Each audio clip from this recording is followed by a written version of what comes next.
श्री बद्रीनाथ धाम।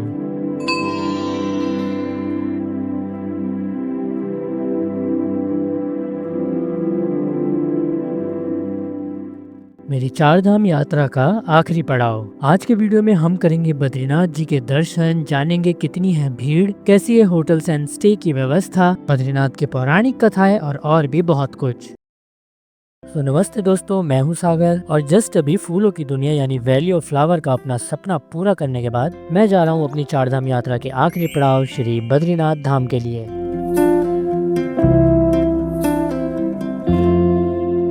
अब जैसा कि मैंने पिछली वीडियो में भी बताया था कि सबसे पहले आपको गोविंद घाट आना पड़ता है और गोविंद घाट से दो रास्ते अलग हो जाते हैं। एक जाता है 25 किलोमीटर बद्रीनाथ के लिए और दूसरा वैली ऑफ फ्लावर के लिए। तो देखो, अपनी जर्नी के दौरान हम पहुंचे हैं विष्णु प्रयाग और मेरे सामने आप जो देख रहे हैं ये है गरुड़ भगवान का टेम्पल। कहा जाता है कि इस पीठ से अगर आप एक पत्थर लेके घर जाते हो तो आपके घर पे सांप कभी नहीं आएगा। तो ये काफ़ी प्राचीन और फेमस टेम्पल है, विष्णु प्रयाग में ये पड़ता है जब आप बद्रीनाथ हाईवे पे होते हैं। तो अगर आप आ रहे हो बद्रीनाथ तो इस टेम्पल को विजिट कर सकते हैं।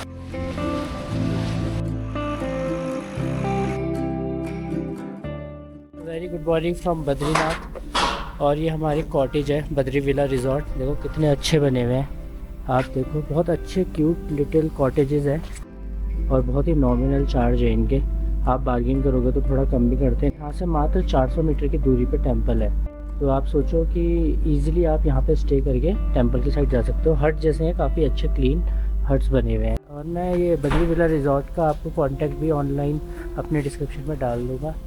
तो अभी मैं जाता हूँ टेंपल और वहाँ से आपको कराता हूँ बद्री विशाल जी के दर्शन। तो चलो मेरे साथ बने रहो। और उसके बाद हो सकता है कि मैं माणा विलेज को भी थोड़ा बहुत एक्सप्लोर करके आऊँ, क्योंकि आज ही मुझे रिटर्न करना है। तो देखते हैं जर्नी कैसी होने वाली है। So let's go.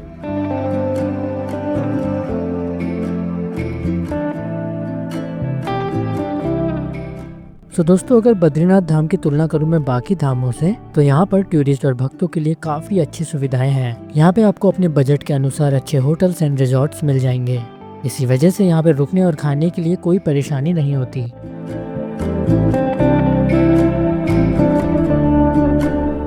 इन ऊंचे ऊंचे पहाड़ों और खूबसूरत रास्तों के बीच जगह जगह पे आपको हर हर महादेव और जय बद्री विशाल के नारे और जाप गूंजते हुए मिलेंगे।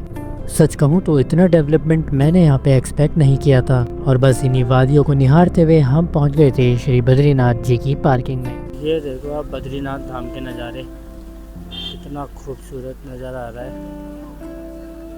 और आगे इस चौक से अगर आप लेते हो लेफ़्ट तो आप पहुँचते हो मंदिर, और राइट में आप फिर एग्ज़िट कर जाते हो आगे से या होटल्स वगैरह। यहाँ पे मैंने गाड़ी इस साइड पार्क लगाई है, इस कार के साथ पेड पार्किंग लिखा है, पर कोई यहाँ पे है नहीं लेने वाला। तो फिलहाल आके देखेंगे। अब एंटर करते हैं टेंपल को। तो प्रसाद ले लिया है हमने जय बद्री विशाल का, मात्र 100 रुपये का क्यूट सा प्रसाद। पूरे ही मंदिर प्रांगण का जो माहौल है वो काफी खुशनुमा रहता है। मंदिर तक ले जाने वाले वॉकिंग रूट पे आपको जगह जगह पर खाने पीने की शॉप, प्रसाद सामग्री की शॉप, बेहद ही क्यूट से सुवेनियर्स की शॉप और खुशी में झूमते हुए भक्त मिलते रहेंगे।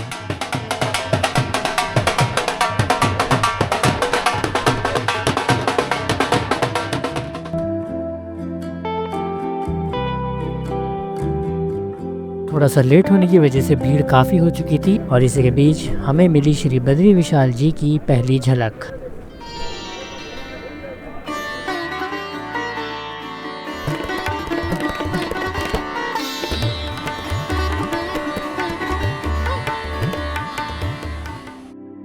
अब देखो दोस्तों, मैं यहाँ था जुलाई के महीने में, सो मे भी थोड़ा हाई सीजन होने की वजह से काफी भीड़ थी। फिर भी अपने पर्सनल एक्सपीरियंस और कुछ लोगों से बात करने में मैं एक टिप आपको देना चाहता हूँ, और वो ये है कि आप जितना जल्दी हो सके उतना जल्दी आइए। क्योंकि मैं भी अराउंड 8 से 9 बजे के बीच यहाँ पे पहुँच गया था और उसके बावजूद काफी भीड़ थी। और इसी में एडिट एक और चीज है कि जब भी आप यहाँ पे आ रहे हैं ना, तो सीधा लाइन की तरफ जाइए, ना प्रसाद की चिंता कीजिए ना अपनी शूज की। क्योंकि जब आप लाइन में लगते हैं तो यहाँ पे कई सारी दुकानें जहाँ से आप प्रसाद वगैरह ले सकते हैं, और जिस भी दुकान से आप ये सब ले रहे हैं उसी दुकान के बाहर आप अपने शूज़ रख सकते हैं। तो अभी लाइन में लगे हैं बद्री विशाल के दर्शन के लिए, और सामने हमारे अलकनंदा नदी बह रही है, तो एकदम खूबसूरत सी। लाइन काफ़ी बड़ी है, पर मुझे लगता है कि 1 से 2 घंटे में दर्शन आ जाएगा।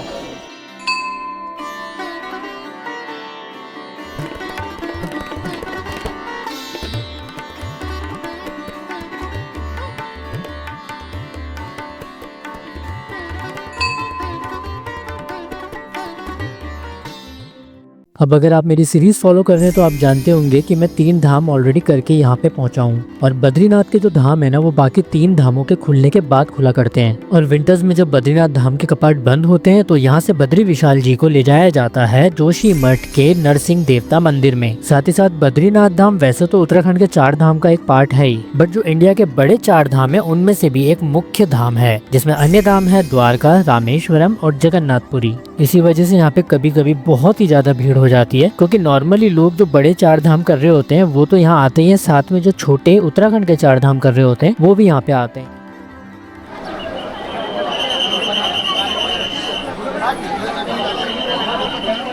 ये देखो लाइन कितनी लंबी है, वहाँ पीछे तक आपको लाइन ही लाइन दिखेगी। और ये माँ अलकनंदा नदी साथ में बद्रीनाथ धाम के बहते हुए। अब अपने पर्सनल एक्सपीरियंस से बताऊं ना, तो जितनी लंबी लाइन आपको यहाँ पे दिखती है टाइम उतना नहीं लगता है। कंपेयर करूँ केदारनाथ धाम से तो वहाँ पे काफी ज्यादा टाइम लगता है अगर आप लाइन में लगे हो। और दूसरी बात, मुझे यहाँ का मैनेजमेंट काफी अच्छा लगा, काफी व्यवस्थित ढंग से इन्होंने चीजें ऑर्गेनाइज कर रखी है। जब मैंने स्टार्ट किया था तो मैं लाइन के बिल्कुल एंड में था और मंदिर के अंदर दर्शन करने तक मुझे आधा घंटे का ही समय लगा। तो इससे आप एक बेसिक आइडिया लगा सकते हो कि कितना समय लगता है बद्रीनाथ धाम में। लेकिन अन्य लोगों ने बताया कि मुख्य तौर पे हाई सीजन टाइम में आपको 1.5 घंटा या 2 घंटा ही मैक्सिमम लगता है। बाकी आप अपना एक्सपीरियंस जरूर कमेंट सेक्शन में बताना, जो लोग यहाँ पे दर्शन करके आ चुके हैं, कि उनका कैसा एक्सपीरियंस रहा था।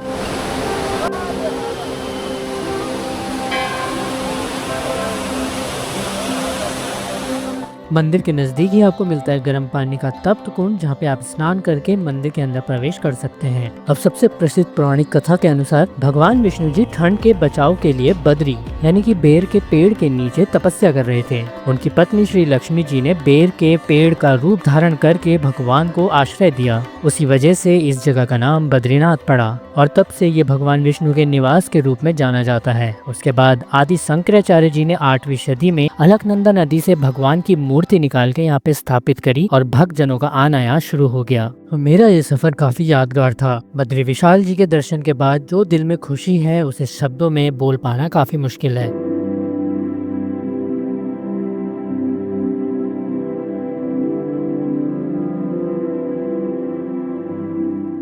इस पूरी 4 धाम जर्नी में मेरा कितना भी लंबा सफर हो, कितनी भी चढ़ाई हो या फिर कुछ मुश्किलें हो, एंड में जब आप मंदिर के अंदर प्रवेश करते हो तो भगवान के सामने खड़े होकर जो सुकून और आनंद मिलता है उसके आगे ये सब कुछ भी नहीं है। क्योंकि उस एहसास से आपका मन खुश और शांत हो जाता है और लगता है कि जैसे पूरी यात्रा सफल हो चुकी है। तो बोलो जय बद्री विशाल।